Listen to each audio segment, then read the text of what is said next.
자, 그다음에 이제 대수랑 기하의 어떤 과정적인 특징이 무엇이 있을까? 제가 기하를 얘기할 건데 물론 저 말고도 기하 얘기하셔도 좋고 대수 쪽 뭐 지연 쌤이 초중고에 대한 간단한 흐름 한번 학습적인 흐름을 쭉 한번 잡아보시죠.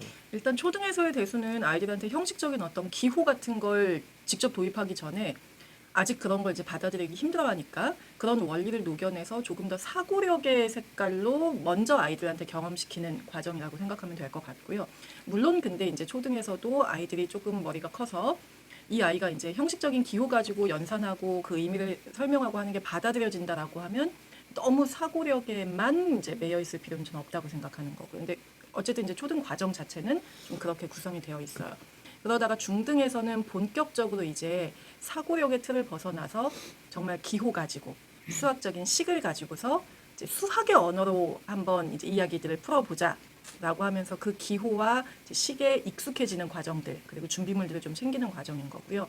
그걸 가지고 사실 고등에서 꽃을 피우고 싶은 거죠. 고등에서 대수 같은 경우는 최종적으로는 이제 미적분, 그러니까 함수를 가지고 뭔가 하겠다라는 그 목표를 바라보면서 거기를 향해 열심히 달려간다고 생각을 하면 되는 것 같아요. 그래서 고등에서는 이제 중등과 달리 중등에서 각각의 도구들, 각각의 이제 뭐 기호나 연산들에 대해서 훈련을 했으니까 그게 막 단원별로도 이제 믹스가 되기 시작하는 거고요. 또 이제 유형들도 막 이제 개념들이 막 섞여가면서 사실 함수인 줄 알았는데 알고 봤더니 방정식을 풀고 싶은 거고 사실 부등식인 줄 알았는데 사실 함수를 풀고 싶은 거고 이제 뭐 이런 식으로 그렇게 이제 좀 어, 단원 간의 연계성도 강해지고 또 어쨌든 범위도 많이 확장되죠. 네, 확장되는 부분도 좀 있어요. 정말 저희가 생각하는 외계어 같은 것으로. 음. 일단 저는 그 정도 흐름으로만 말씀을 드리면 될 것 같아요. 저 그냥 문득 음. 미술 같은 거로 그냥 상상을 해봤어요. 초등 거는 네, 내가 그릴 그림에 네, 점만 몇 개 찍어 놓는 거예요. 이렇게 이런 그림들인데 점들을 그냥 몇 개 찍어 놓는 느낌.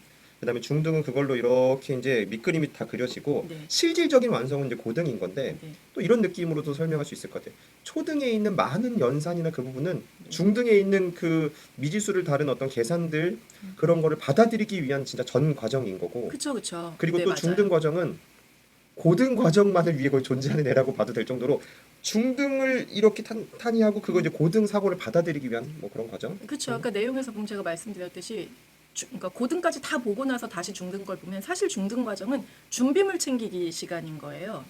음. 이거였어? 네네네. 이런 초등은 느낌 준비물 들잖아요. 이름 네. 익히기 정도인가요? 그쵸, 그쵸. 준비물 이건 자야 어. 자 따라해봐 하는 게 초등인 네, 거고 그러고 자를 나면 챙겨가 중등인 거고 네, 이제 고등은 이제 그걸 그걸로 가지고서 정말 우리 네. 이제 문제 푸는데 적용을 해보자가 고등이 되는 일단 할 게 많다.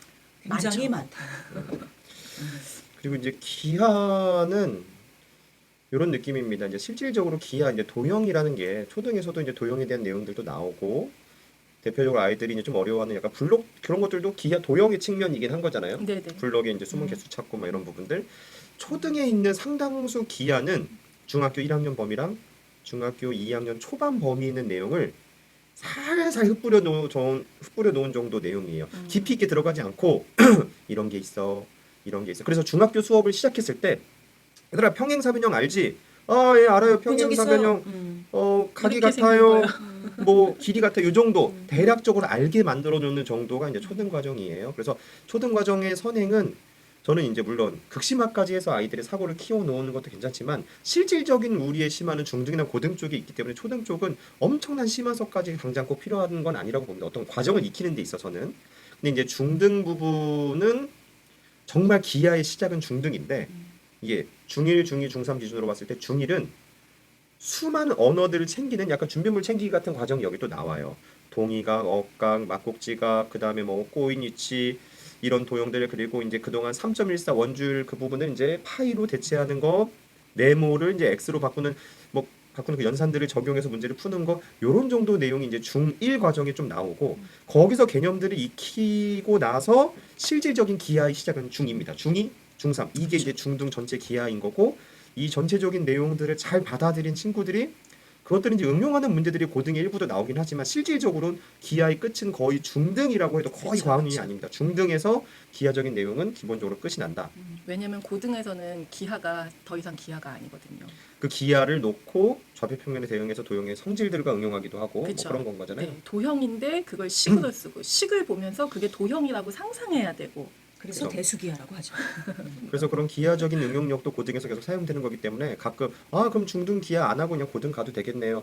고등 가면 한 저는 반쪽 또는 3분의 한 2쪽짜리 정도 학습은 가능해도 상당수 내용은 받아들이기 힘들 수 있어요. 그쵸, 기하도 잘해야 기본적인 됩니다. 성질을 알고 있어야 그걸 대수식으로 또 변형을 할 수가 있으니까.